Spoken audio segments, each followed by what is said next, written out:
Assalamualaikum warahmatullahi wabarakatuh. Perkenalkan, nama saya Rahma Oktavia dengan NIM 23129375 dari Prodi Pendidikan Guru Sekolah Dasar. Mata kuliah Administrasi dan Supervisi Pendidikan yang diampu oleh Bapak Dr. Hanif Al-Qadri MPD, sesi 168. Baiklah, pada kesempatan kali ini saya akan menjelaskan materi mengenai administrasi layanan khusus.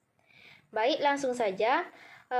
Yang pertama yaitu pengertian administrasi layanan khusus. Secara etimologi, pelayanan berasal dari kata layan atau yang berarti membantu, menyiapkan atau mengurus apa-apa yang diperlukan seseorang. Kemudian, pelayanan yang dapat diartikan sebagai perihal atau cara melayani, servis atau jasa, sehubungan dengan jual beli barang atau jasa. Layanan adalah memberi pelayanan secara khusus kepada siswa atau suatu usaha yang tidak secara langsung. Berkenaan dengan proses belajar mengajar di kelas, tetapi secara khusus diberikan oleh sekolah kepada para siswanya agar mereka lebih optimal dalam melaksanakan proses belajar. Dari kedua pengertian layanan yang saya sampaikan tadi, maka dapat disimpulkan bahwa manajemen layanan adalah suatu usaha untuk memanage atau mengatur organisasi untuk mencapai tujuan yang ditetapkan secara efektif dan efisien dalam membantu, menyiapkan dan mengurus baik berupa barang atau jasa dari satu pihak kepada pihak lain. Yang kedua yaitu jenis-jenis layanan khusus dan pengelolaannya. Yang pertama, layanan perpustakaan sekolah. Perpustakaan sekolah adalah perpustakaan yang tergabung pada sebuah sekolah, dikelola sepenuhnya oleh sekolah yang bersangkutan dengan tujuan utama membantu sekolah untuk mencapai tujuan khusus sekolah dan tujuan pendidikan pada umumnya. Fungsi perpustakaan sekolah adalah yang pertama itu fungsi pendidikan, yang kedua fungsi informasi, yang ketiga fungsi rekreasi, dan yang keempat fungsi penelitian. Yang kelima, fungsi penyaluran hobi, dan yang terakhir fungsi penanaman rasa tanggung jawab. Pengelolaan bahan pustaka terdiri dari 4 proses. Yang pertama, klasifikasi. Klasifikasi berarti penggolongan proses mengklasifikasi bahan pustaka dilakukan menurut subjeknya atau golongan isinya. Sistem klasifikasi yang lazim digunakan di sekolah-sekolah adalah sistem klasifikasi persepuluhan Dewey. Sistem ini disebut persepuluhan karena memakai angka-angka persepuluhan untuk menyatakan cabang-cabang ilmu pengetahuan tertentu. Yang kedua, katalogisasi. Merupakan suatu proses dalam mempersiapkan suatu katalog atau dalam mempersiapkan data bibliografis yang akan menjadi tujuk pada suatu katalog. Katalog adalah suatu daftar atau indeks dari buku atau bahan, bukan dari buku yang merupakan wakil dari buku atau bahan bukan buku itu. Yang ketiga yaitu pemberian stempel pada buku. Pada proses ini, bahan pustaka yang telah mengalami proses sebelumnya akan lanjut kepada proses selanjutnya, yaitu proses pemberian stempel. Setiap buku yang baru diterima, pihak perpustakaan harus diberi stempel. Pemberian stempel pada bahan perpustakaan dapat dilakukan pada bagian bawah halaman sebelum halaman judul, bagian belakang halaman judul, dan bagian bawah halaman terakhir. Yang keempat yaitu pemberian nomor pada buku. Nomor buku biasanya diletakkan pada bagian punggung buku. Dan yang kelima, pengaturan buku pada rak. Buku yang telah diberi stempel dan nomor buku selanjutnya disusun di rak.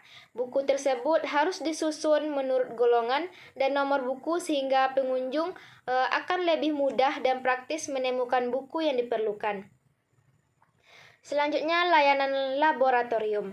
Laboratorium secara sederhana dapat diuraikan sebagai suatu tempat di mana dosen, mahasiswa, guru, siswa, dan orang lain melaksanakan kegiatan kerja ilmiah seperti praktikum, observasi, penelitian, demokrasi, dan pembuatan model-model dalam rangka kegiatan belajar mengajar. Perencanaan penggunaan labor sebelum guru dan siswa atau siswi menggunakan labor perlu dibuat perencanaan penggunaan.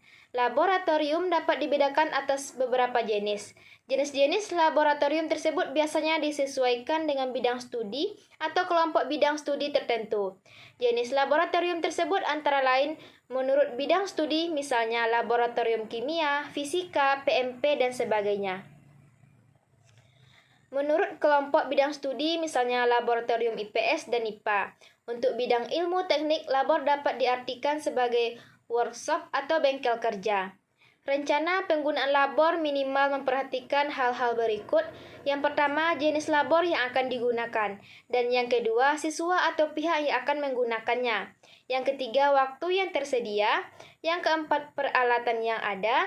Yang kelima, jenis bidang studi. Yang terakhir, topik yang akan dipelajari. Langkah-langkah yang perlu diperhatikan dalam perencanaan penggunaan labor. Yang pertama, menganalisis kurikulum secara keseluruhan, baik tujuan kurikulum, tujuan umum pengajaran, tujuan khusus pengajaran, pokok bahasan, serta subpokok bahasan. Yang kedua, menentukan bobot taksonomik pokok bahasan. Yang ketiga, mengembangkan materi dari pokok bahasan. Selanjutnya, mengembangkan desain instruksional. Kemudian menetapkan bagian dari materi pokok bahasan yang memerlukan laboratory work dan peralatan yang akan digunakan, serta penetapan langkah-langkah dalam pengajaran dengan memakai laboratorium. Ketiga yaitu UKS, Usaha Kesehatan Sekolah. Menurut seorang ahli, Jesse Fering William, pada buku Pengelolaan Layanan Khusus di Sekolah oleh Kusmi Tarjo 1992, mendefinisikan layanan kesehatan adalah sebuah klinik yang didirikan sebagai bagian dari universitas atau sekolah yang berdiri sendiri, yang menentukan diagnosa dan pengobatan fisik dan penyakit jiwa, dan dibiayai dari biaya khusus dari semua siswa. Selain itu, layanan kesehatan juga dapat diartikan sebagai usaha sekolah dalam rangka membantu atau mungkin bersifat sementara murid-muridnya yang mengalami persoalan yang berkaitan dengan kesehatan. Dengan demikian, dapat kita simpulkan bahwa layanan kesehatan peserta didik adalah suatu layanan kesehatan masyarakat yang dijalankan di sekolah dan menjadikan peserta didik sebagai sasaran utama dan personalia sekolah yang lainnya sebagai sasaran tambahan. Ruang lingkup usaha kesehatan sekolah yaitu ada pendidikan kesehatan, pelayanan kesehatan, dan pembinaan lingkungan kehidupan sekolah sehat. Yang keempat itu ada kafetaria sekolah. Kafetaria atau warung atau kantin sekolah secara tidak langsung mempunyai kaitan dengan proses belajar mengajar di sekolah. Ada kalanya proses belajar mengajar tidak dapat berjalan sebagaimana mestinya karena siswa lapar dan haus. Kafetaria, warung atau kantin sekolah tidak harus diadministrasikan oleh sekolah, tetapi dapat diadministrasikan oleh pribadi di luar sekolah atau oleh dharma wanita sekolah. Namun, kantin sekolah ini tidak boleh terlepas dari perhatian kepala sekolah. Kepala sekolah harus memikirkan atau mengupayakan kehadiran kantin sekolah untuk mempunyai sumbangan positif dalam proses belajar mengajar anak di sekolah. Beberapa hal yang harus diperhatikan dalam administrasi kafetaria itu, yang pertama, makanan di kafetaria harus terjaga kehigienisnya. Yang kedua, kebersihan tempat agar terhindar dari penyebaran hama penyakit. Dan makanan yang disajikan hendaknya bergizi tinggi yang diperlukan oleh siswa. Yang kelima itu ada sarana ibadah. Di tiap sekolah yang ada, layanan sarana peribadatan sangatlah diperlukan. Layanan sarana peribadatan merupakan layanan yang diberikan sekolah dengan tujuan agar layanan tersebut bisa digunakan untuk beribadah, melaksanakan kegiatan keagamaan lainnya, serta bisa membentuk kerohanian bagi peserta didik khususnya agar mampu menjadi manusia yang baik dan beriman. Adanya sebuah layanan sarana peribadatan di sekolah sangatlah menunjang proses pembelajaran, karena pembelajaran bisa dilakukan di mana saja, termasuk salah satunya adalah di rumah peribadatan. Adapun layanan rumah peribadatan yang biasanya ada di sekolah adalah masjid atau gereja. Yang keenam itu ada asrama. Bagi peserta didik, khususnya jenjang pendidikan menengah dan pendidikan tinggi, Terutama bagi mereka yang terdapat tinggal jauh dari sekolah, diperlukan asrama.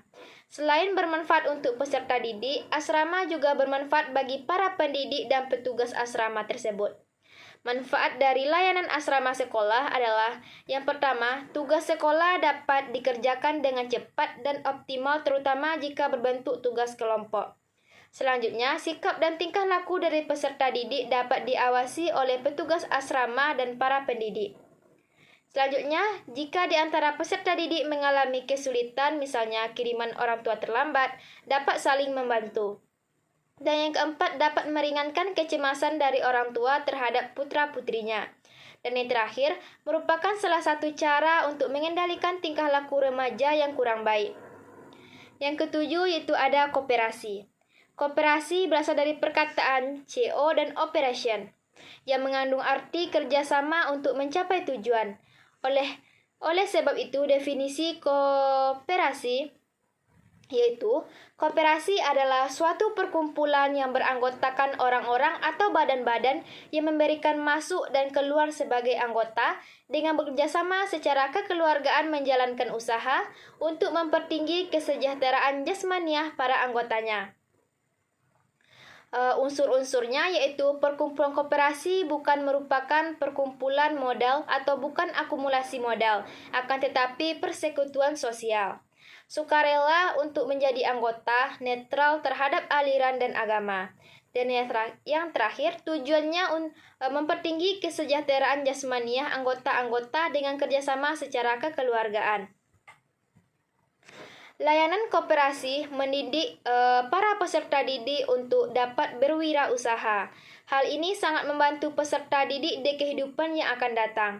Kooperasi sekolah adalah kooperasi yang dikembangkan di sekolah, baik sekolah dasar, sekolah menengah maupun sekolah atas.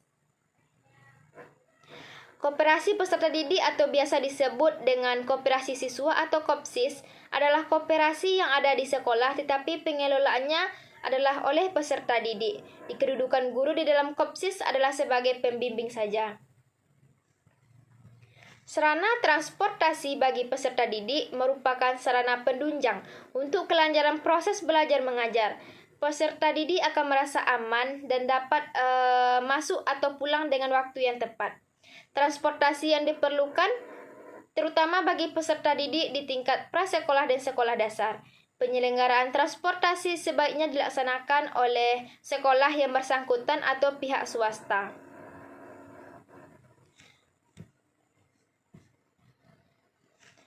Materi yang terakhir yaitu peran guru dalam administrasi layanan khusus. Yang pertama, administrasi perpustakaan, yaitu memperkenalkan buku-buku kepada siswa dan guru-guru, memilih buku-buku dan bahan pustaka lainnya yang akan dibeli. Selanjutnya, mempromosikan perpustakaan baik untuk pemakaian maupun pembinaannya. Dan yang keempat, mengetahui jenis dan menguasai kriteria-kriteria umum yang menentukan baik buruknya suatu koleksi. Dan yang terakhir, mengusahakan agar siswa aktif membantu perkembangan perpustakaan. Yang selanjutnya itu UKS, peran guru yaitu memberikan pelajaran pendidikan kesehatan kepada siswa, baik oleh guru pendidikan jasmani maupun oleh guru kelas. Yang kedua, melakukan pemeriksaan rutin terhadap siswa sekali seminggu. Dan yang terakhir, melakukan pemeriksaan berkala sesuai dengan kartu menuju sehat sekali 4 bulan. Selanjutnya, peran guru dalam administrasi laboratorium sekolah, yaitu guru berperan dalam memperkenalkan peralatan yang ada di laboratorium dan memandu siswa ketika menggunakan laboratorium untuk melakukan praktek. Selanjutnya, peran guru dalam pengelolaan kafetaria. Guru dan kepala sekolah tidak harus secara langsung berkenaan dengan proses belajar mengajar di kelas, tetapi secara khusus diberikan oleh pihak sekolah kepada para siswanya agar mereka lebih optimal dalam menjalankan proses belajar. Guru tidak harus terlibat secara total dalam administrasi layanan khusus. Guru harus melaksanakan perannya sesuai dengan wewenang dan tanggung jawabnya. Yang kelima itu layanan ibadah. Peran guru yaitu memperkenalkan sarana ibadah yang ada di sekolah tersebut dan mengajak siswa untuk menggunakan sarana ibadah yang telah disediakan oleh sekolah secara seefektif dan efisien mungkin. Selanjutnya, peran guru dalam administrasi koperasi sekolah, yaitu membimbing peserta didik dalam kegiatan koperasi sekolah, membimbing peserta didik menemukan manfaat koperasi sekolah. Selanjutnya, peran guru dalam administrasi asrama sekolah, yaitu sosialisasi mengenai kehidupan asrama dan aturan yang berlaku di asrama.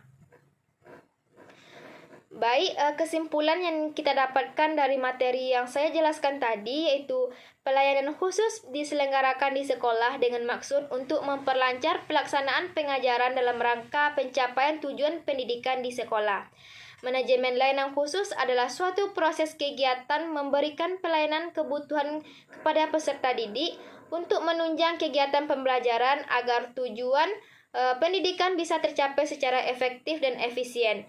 Adapun jenis-jenis dari layanan khusus bagi peserta didik yaitu ada pustaka, labor, UKS, kafe, sarana ibadah, asrama, koperasi, dan transportasi. Mungkin hanya sekian materi yang dapat saya sampaikan. Mohon maaf apabila ada kesalahan materi ataupun kesalahan pengucapan.